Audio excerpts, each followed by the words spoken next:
The Force is with you, young Skywalker. But you are not a Jedi yet.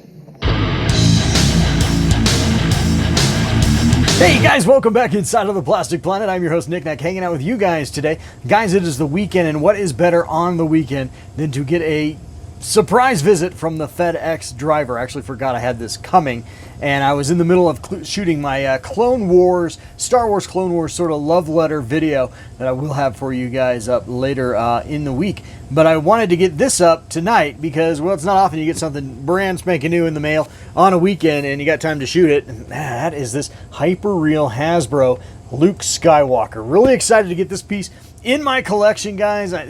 Just first impressions, it looks awesome. So let's get to it, guys. This will be quick, but it should be fun. Let's get on it right now. Nick Nack's Plastic Planet presents. It's a Nick Nack micro moment.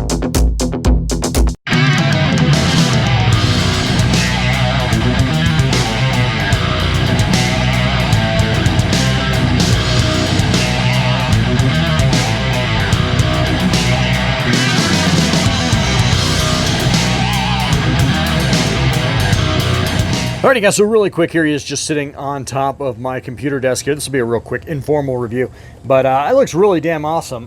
The box is nice. It's just got a nice feel to it. I mean, this is a Hasbro piece. This is mass retail, probably available at your local comic book store, maybe at your local GameStop. I did get mine through GameStop, and the reason I got them through GameStop was I had a $50 gift card from my mother from Christmas, and so I only paid $30 for mine, so that was kind of cool. And, well, you know, I was a little concerned about, you know, GameStop maybe not being around forever, so I thought I needed to burn through that gift card ASAP. So let's take a look on the inside, guys. I kind of hurt my thumb right before I did this video, so doing something stupid, so hopefully it won't impair me too much here. But yeah, you get a number of stuff here. Look at the Luke there. You got a nice display stand. It matches up with the Darth Vader Hyperreal figure that I should say unboxed and sort of reviewed a few weeks back, and we'll get him out here in a minute and kind of get a little compare and contrast between these two once I get this guy out of the box. But yeah, you get two different head sculpts. Not sure entirely on the difference so far. But I don't know, so far my first impressions are this is a phenomenally looking mass retail Luke Skywalker. And, you know, if there's two things that I'm a connoisseur of, one is Diet Coke and chicken fingers. I guess that's two, so we're talking about three. And the third would be Luke Skywalker action figures. I have a ton of them. He is probably one of my absolute favorite characters, and so I have a ton of Luke Skywalkers in my collection that I've collected over the many, many years. And so this one looks really, really good. I might say this might be the best looking mass retail Luke Skywalker ever done. But anyway, let's get him out and see if that holds true.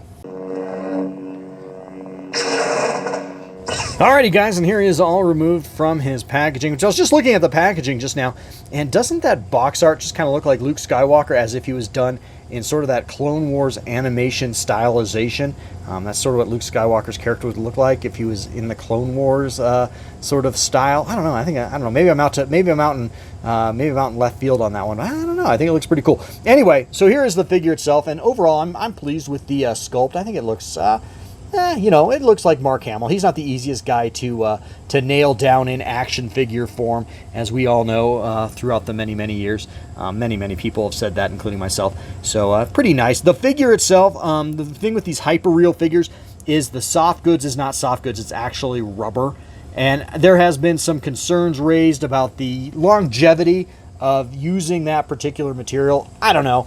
Again, the figure retailed for $79.99. I would expect it to last, you know, more than a couple years and looking nice. And people have complained that maybe the rubber might decay over time, which is a possibility. Time will tell. But I don't know. I think it's kind of an interesting medium to use. I think it hangs nice. It's nice and tight. The joints are just so tight. You get this guy in a pose and he will stay in that pose. He's not going to lean over on you. He's not going to fall off that stand real easily. Really, really nice. The stand itself, speaking of which, is a little chintzy. You guys can see, just see right through it on those little carbon freeze chamber grates. You can see my table there. I wish they'd, just like on the Darth Vader piece, I wish they'd put like an orange film under there or something. Something that if you like maybe put a light under it, it would look really, really pimpin' cool. but is what it is. The tabs for the figure, the little tabs that fit in the foot pegs, I guess you'd call them, are underneath the base. So if you look under the base, you'll see them, and then you can just, there's 3 tabs, and you have different holes you can use for, you know, however you want to position your figure on that base there. There is his lightsaber blade and a assortment of hand accessories. And then here is the second portrait that it comes with. And I'm not sure, I see a big difference between the two. I thought one would be maybe, you know, really battle damaged, like he's all beat up and bruised up and bleeding. That's not the case. It's just a little more of a sterner look maybe than the one that came on it. So we'll put the other head on and check it out, but this should be pretty quick. Really cool though. I'm impressed overall. Alrighty guys, so I have repositioned him on the stand here. I have also changed out his hand accessories and changed the portrait, the head portrait there, into the, I don't know if that's more of a sterner looking portrait than the other one down here. I don't know, that's sort of for you to decide. I'm not sure exactly how to differentiate those two. One note of caution, while the hands and the head do change out fairly easily, although there was a little bit of nerve-wrackingness when I tried to put the other portrait on top of the body. It requires a little degree of force that I'm just not comfortable giving to it. I'm afraid I'm going to snap the peg in there. The lightsaber itself does not necessarily go into, the lightsaber blade, I should say, does not necessarily go into that hilt very easily. There's a little tiny stem that you just kind of have to work in there, and I would kind of suggest kind of twisting it into the lightsaber hilt as opposed to just trying to bluntly slide it in. Just take some caution there. There feels like there's risk of breakage as far as the stem of that lightsaber goes, and if you break that, it's game over.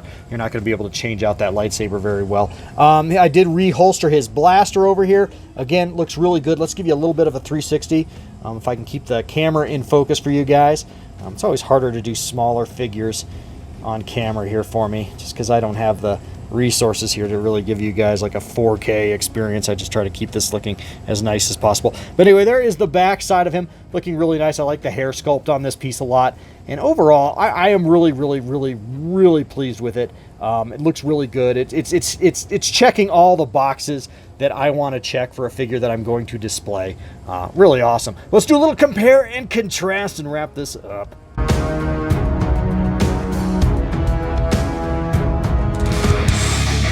Alrighty guys, and here is that compare and contrast that I promised you. Here is the Hyperreal Black Series Luke Skywalker with his counterpart, the Hyperreal Black Series Darth Vader, looking really damn awesome together. This is exactly what I wanted when I first saw these figures coming, and I wanted to get them in this kind of pose together with that sort of backdrop I have there. Although I could probably do a little bit of a better printout for that. That, of course, is the carbon freezing chamber from the Empire Strikes Back.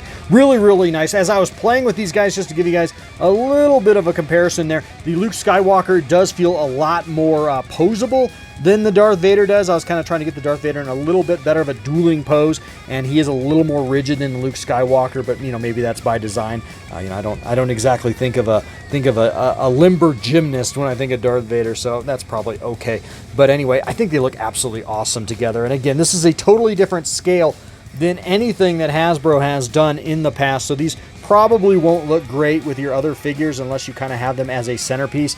For instance, here is a 3 3/4 inch modern Hoth Luke Skywalker there, and then in the package still, here is a standard 6-inch Black Series Luke Skywalker there as well. So you guys can definitely see these are a little bit bigger. They will not, you know, mix in real great with your other Black Series figures, your traditional Black Series figures. And do excuse the little hissing there. That's my air conditioning. But anyway, yeah, I think they look really awesome, and I am really impressed with how good these look together.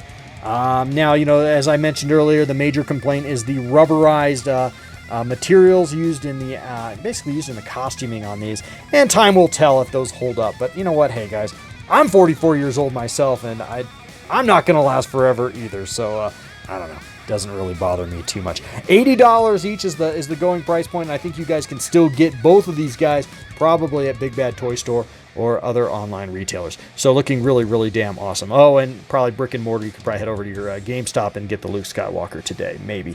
So anyway, good luck, guys. I think these are pretty good though. In my opinion, worth $80 each. Yep. Alrighty, guys, well, I told you it would be a brief one tonight. I do believe indeed it was. That is going to wrap up this edition of the Plastic Planet. I hope you guys enjoyed that brief showcase / unboxing of the Hyperreal Black Series Hasbro Luke Skywalker. Say that 5 times fast. Hope you guys enjoyed that unboxing. Great figure. I'm overall very pleased with it, and time will tell on those the rubberized costuming. But right now, it's pretty sweet. So we'll see. Anyway, guys, like I said, that's going to wrap things up here on the Plastic Planet. I did promise you guys I'd have a Clone Wars love letter video coming. That is in the works. I've been working on it this weekend, and I'll continue to work on it in the next couple days and should have it up soon. But this thing came in the mail today, and I just thought I'd kind of stop production on that project and just get this out for you guys lickety-split, so you guys could check out this figure and see if it's something you're interested in buying. So anyway, that's it, guys. That's going to wrap things up here on the Plastic Planet. Do make sure to join us this Thursday night, I believe, for Knick Knack Live. We do a twice a month live show here on the Plastic Planet where I'm joined by some of my very close friends, and we like to talk collectibles, talk pop culture, talk movies, talk comics, talk alcohol, everything. It's a good time. So join us this Thursday night at 9 p.m. Mountain Time or 11 p.m. Eastern Time right here on the Plastic Planet. All right, guys, like I said, it's going to wrap things up, and yeah, life is oh so very, very short, guys. So get out there, man, and enjoy it and fill it with some plastic crap. All right, guys, till next time. Later. Love ya. Bye.